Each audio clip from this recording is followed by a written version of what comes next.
आज के मौजूदा हाल तो सभी को पता ही है, सभी ने देख ही लिए है।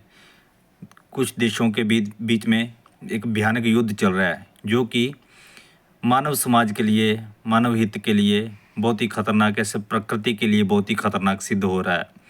क्या जब कभी इतिहास लिखा जाएगा, अभी इस समय सभी देशों के पास ऐसे ऐसे मारू हथियार हैं, ऐसे ऐसे खतरनाक हथियार हैं कि पल भर में समुद्र के समुद्र सुखा सकते हैं, पल भर में इस पृथ्वी को नष्ट कर सकते हैं, पल भर में और ग्रहों को नष्ट कर सकते हैं।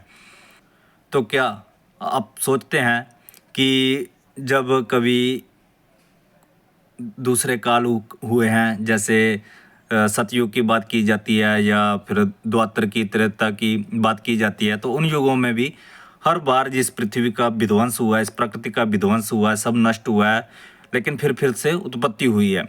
उसी तरह से इस समय का भी अंत होगा, इसी तरह से होगा और उस समय भी इसी तरह से हुआ होगा, क्योंकि हमारी मनगढ़ंत कहानियां हैं कि किसी के पास इतनी शक्ति थी कि उसने पृथ्वी को नष्ट करने की शक्ति थी, ब्रह्मास्त्र थे, या किसी धर्म के गुरु के पास ऐसा डंडा था कि चांद के 2 टुकड़े करने की शक्ति थी, किसी के पास इतनी शक्ति थी कि वो समुद्र के एक डंडा मार के समुद्र के 2 भाग कर सकता था। इस तरह की दकियानुसी बातें हैं, लेकिन वो बातें सही भी हैं और वो आप आज इस समय में देख सकते हैं। किसी देश के पास, किसी के पास इतने इतने मारू हथियार हैं कि पृथ्वी को पूरी को नष्ट कर सकते हैं, समुद्रों को समुद्र सुखा सकते हैं।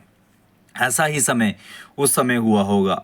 उस समय भी धीरे धीरे पूरे उनके कालखंड में कितने ही, ना जाने कितने ही युद्ध हुए होंगे और धीरे धीरे करते पहले कुश्ती होती होगी, धीरे धीरे करके हथियार, छोटे मोटे हथियार, धीरे धीरे करके ऐसे ऐसे मारू हथियार उनके पास हो गए कि वो पृथ्वी को नष्ट करने की शक्ति रखते थे। और उसके बाद उस मानव समाज ने जिनको हमने भगवान घोषित कर दिया, देवता घोषित कर दिया, उसी मानव समाज ने एक बार पृथ्वी का विध्वंस कर दिया। मानव समाज का पूरी संपत्ति, हर चीज़ का विध्वंस कर दिया और धीरे धीरे से दोबारा से हर चीज़ की उत्पत्ति हुई। उसी तरह से अभी होगा और करोड़ों लाखों सालों के बाद। अभी तक तो बहुत अभी तरक्की, साइंस को बहुत अभी तरक्की करना बाकी है, बहुत आगे तक जाना बाकी है। जो तुमने सुन रखा है कि किसी के भगवान ने सूरज को निकल लिया, किसी के भगवान ने बारिश करवा दी एक तीर से, लेकिन क्या आज के समय में साइंटिफिक तरीके से बारिश नहीं करवाई जा रही है?